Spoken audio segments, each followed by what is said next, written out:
10টা পর্যন্ত সময়সীমা দেওয়া হয়েছিল। এখন 10টা পার হয়ে প্রায় 2 ঘন্টা ওভার হয়ে গেছে।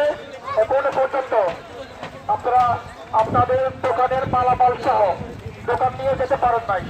আপনাদের দোকানের মালামাল সহ নিজ নিজ দায়িত্বে এখনই চলে যান।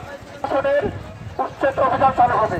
উচ্ছেদ অভিযান চালু হয়ে গেলে আপনাদের ক্ষয়ক্ষতি হয়ে যেতে পারে, তাই আপনারা সবাই নির্দেশনায় জেলা প্রশাসন কক্সবাজার ঈদ সামনে রেখে আমাদেরকে তুলে দেওয়া হচ্ছে। আসলে বস্তুত আমাদের করার মতো কিছুই নাই। এখানে যারা 20-25 বছর ধরে এই একটা শিল্প নিয়ে পড়ে আছে, এখন ওদের ওই শিল্পটাই করতে হবে, আমাদের এই শিল্পটা নিয়ে বাঁচতে হবে। এখন আমাদেরকে ঈদ সামনে রেখে এখানে অনেকে আছে ধার দেনা করে একদম ঈদের খুব আগ মুহূর্তে আমাদেরকে যেই ভাঙচুর করে কিংবা কোনোভাবে যেভাবে হোক আমাদেরকে তুলে দিচ্ছেন, এটা কিন্তু খুবই অমানবিক একটা কাজ। আমাদের কার্ড থাকুক বা না থাকুক, যদি আপনারা মানবিক দৃষ্টিকোণ থেকে দেখেন, কার্ড না থাকলেও কিন্তু আমাদেরকে অন্তত কিছুদিন সময় দেওয়া উচিত ছিল। আর কার্ড থাকার পরও আমাদেরকে এভাবে উচ্ছেদ করে দেওয়া, আসলে এটা আমাদের পরবর্তীতে করার কিছু থাকবে না। যেমন এখানে যারা এই শিল্পটা নিয়ে বাঁচতেছে, তারা পরবর্তীতে কি করবে আপনাদের ওইটাও তো চিন্তা করার উচিত ছিল। মাননীয় স্বরাষ্ট্রমন্ত্রী, তারপরে হচ্ছে উপর মহলের এমপি কাজল সাহেব আমাদেরকে প্রতিশ্রুতি দিয়েছিল যে নির্বাচনের আগে কোনো ধরনের যারা যে জায়গায় আছে ওই জায়গায় থাকবে, কোনো ধরনের উচ্ছেদ করা হবে না। কিন্তু দিন শেষে দেখা যাচ্ছে ঘুরে ফিরে আমাদের উপরেই সেই উচ্ছেদ আতঙ্কের সাথে থাকছি এবং অবশেষে আমাদের কি করে দিচ্ছে, উচ্ছেদ করা হচ্ছে। এখন দিন শেষে আমাদের একটাই চাওয়া যে আমরা এখানে প্রায় 5 থেকে 10 হাজার পরিবার আছি, ওরা পরবর্তীতে কি করব, কি করে খাবো? হ্যাঁ, বাংলাদেশ সরকারের উচিত হচ্ছে যে কর্মসংস্থান গড়ে দেওয়া, কর্মসংস্থান ভাঙা নাই। আর আমাদেরকে যদি কর্মসংস্থান এখান থেকে যদি আপনারা যদি আপনাদের বীজটা এতই প্রয়োজনীয় হয়, এতই যদি আপনাদের দরকার হয়, তাহলে আমাদেরকে অবশ্যই পুনর্বাসন করে তারপর আমাদেরকে শিফট করা উচিত ছিল। সালাউদ্দিন সাহেব মাননীয় স্বরাষ্ট্রমন্ত্রী উনি একটা আদেশ দিয়েছেন যে 1 সপ্তাহের মধ্যে এই অবৈধ স্থাপনা উচ্ছেদ করা হোক। কিন্তু অবৈধ স্থাপনা উচ্ছেদ করা হোক আমরাও সেটার পক্ষে। আমাদের সবার তো লাইসেন্স আছে সরকারিভাবে। মাননীয় জেলা পরিষদ মহোদয়, এই জেলা প্রশাসক মহোদয় এবং এই ডিসি সাহেব ওনারা তো আমাদেরকে বৈধ লাইসেন্স দিয়েছেন। আমরা 20-25 বছর যাবৎ এই সরকারকে রাজস্ব দিয়ে এখানে ব্যবসা করতেছি। যখন এখানে সুগন্ধা পয়েন্টে অন্ধকার ছিল, ওই মুহূর্তে আমরা কোনো বেচা কিনা করতে পারতাম না, তখন আমরা এই সুগন্ধা পাহারা দিয়েছি। আজকে এই ঈদকে সামনে রেখে আর মাত্র 3-4 দিন ঈদ আসতে, এই রমজানে আমরা সারা মাস কোনো ব্যবসা বাণিজ্য ছিল না। এমত অবস্থায় আমাদেরকে যদি উচ্ছেদ করা হয় আমরা কোথায় যাব? আমাদেরকে তো বিষকে মরে যেতে হবে। প্রত্যেকটা মানুষের এমন কোনো দোকানদার নাই 5 লাখ টাকা 10 লাখ টাকা লোন নাই। এই সুগন্ধা বীজ নিয়ে 15,000 পরিবার জড়িত। সবাই এখান থেকে নিয়ে গিয়ে তাদের বাচ্চাদের মুখে ভাত তুলে দেয়। একটা দিন যদি একটা সপ্তাহ এই বীজ বন্ধ থাকলে আমাদের বীজকে আত্মহত্যা করা ছাড়া কোনো উপায় নেই। আমরা তো সরকারকে রাজস্ব দিয়ে আসতেছি 20-25 বছর যাবত। অবৈধ স্থাপনা যদি উচ্ছেদ করতে হয়, যেগুলো লাইসেন্সবিহীন, যদি আপনারা তদন্ত করে দেখেন লাইসেন্সবিহীন যদি কোনো দোকান থাকে, কোনো কিছু থাকে, আপনারা উচ্ছেদ করেন, আমরা আইনকে শ্রদ্ধা করি। কিন্তু আমরা 20-25 বছর যাবত রাজস্ব দেওয়ার পরে, এই বছরও আমাদের থেকে রাজস্ব নেওয়ার পরে কেন এই ঈদকে সামনে রেখে আমাদের উপর এরকম অমানবিক নির্যাতন করা হচ্ছে?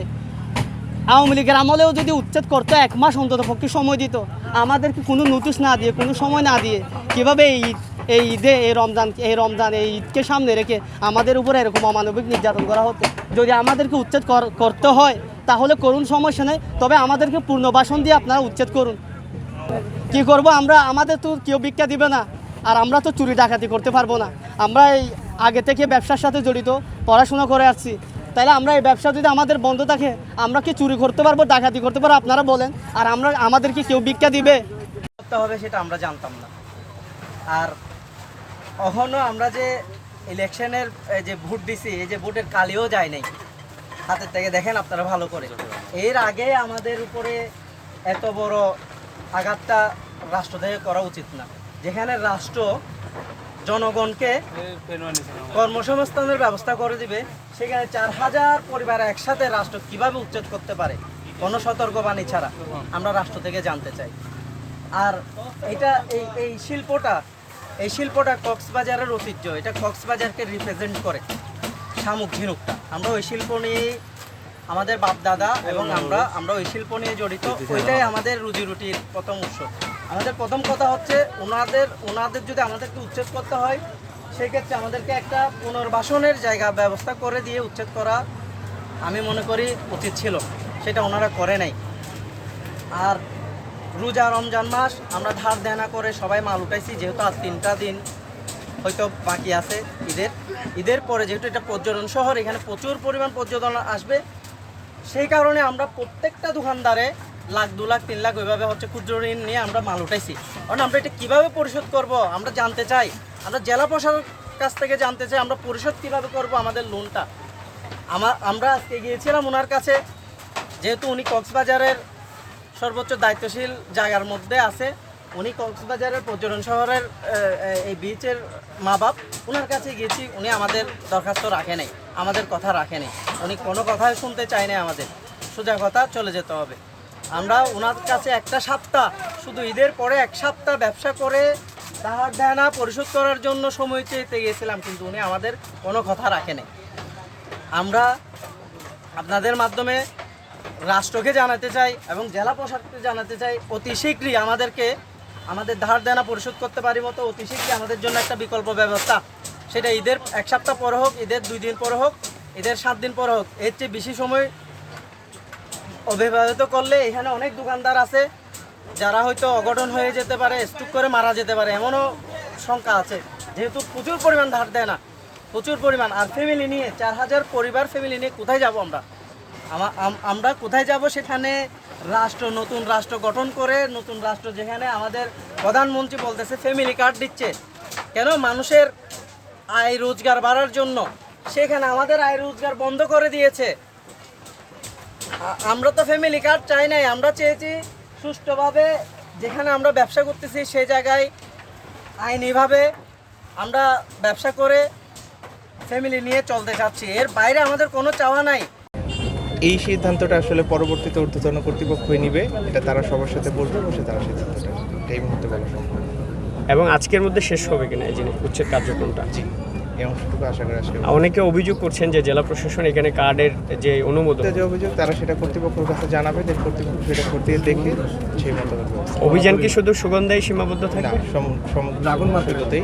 ড্রাগন মার্কেটের একটা বিষয় সামনে আসছে। জি, আমরা আগে বীজটা ক্লিন করি, দেন ধাপে ধাপে সবগুলোই করা হয়। কলাতলি এবং লাবণীতে কখন অভিযান করবেন? ফিক্স সময় বলা সম্ভব না, তবে এই অভিযানটা ধারাবাহিক থাকবে। ঠিক আছে।